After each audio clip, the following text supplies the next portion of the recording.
नामु राम को कल्पतरु कलि कल्याण निवासु, जो सुमिरत भयो भांगते तुलसी तुलसी दासु।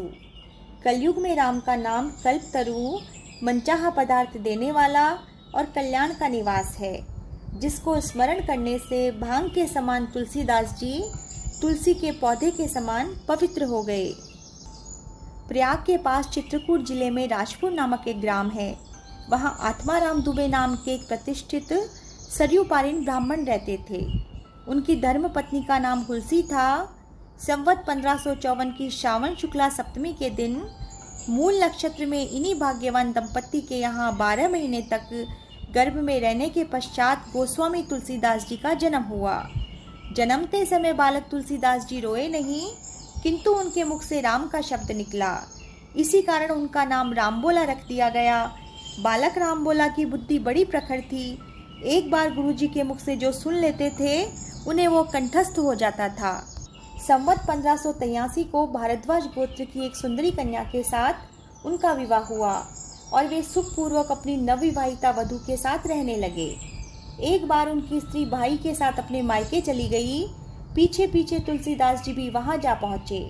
उनकी पत्नी ने इस पर उन्हें बहुत धिक्कारा और कहा कि मेरे इस हाड़ मांस के शरीर में जितनी तुम्हारी आसक्ति है, उससे आधी भी यदि भगवान में होती तो तुम्हारा बेड़ा पार हो गया होता। तुलसीदास जी को ये शब्द लग गए। वे एक क्षण भी वहां नहीं रुके, तुरंत वहां से चल दिए। चित्रकूट पहुंचकर रामघाट पर उन्होंने अपना आसन जमाया।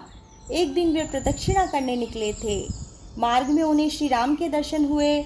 उन्होंने देखा कि दो बड़े ही सुंदर राजकुमार घोड़ों पर सवार होकर धनुष बाण लिए जा रहे हैं। तुलसीदास जी उन्हें देखकर मुग्ध हो गए, परंतु उन्हें पहचान न सके। पीछे से हनुमान जी ने आकर उन्हें सारा भेद बताया तो वे बड़ा पश्चाताप करने लगे। हनुमान जी ने उन्हें सांत्वना दी और कहा कि प्रातःकाल फिर दर्शन होंगे।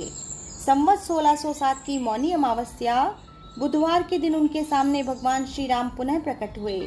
उन्होंने बालक रूप में तुलसीदास जी से कहा, बाबा हमें चंदन दो। हनुमान जी ने सोचा कि वे इस बार भी धोखा न खा जाएं, इसीलिए उन्होंने तोते का रूप धारण करके यह दोहा कहा, चित्रकूट के घाट पर भई संतन की भीड़, तुलसीदास चंदन घिसे तिलक देत रघुबीर।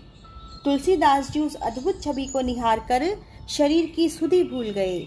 भगवान ने अपने हाथ से चंदन लेकर अपने तथा तुलसीदास जी के मस्तक पर लगाया और फिर अंतर्धान हो गए।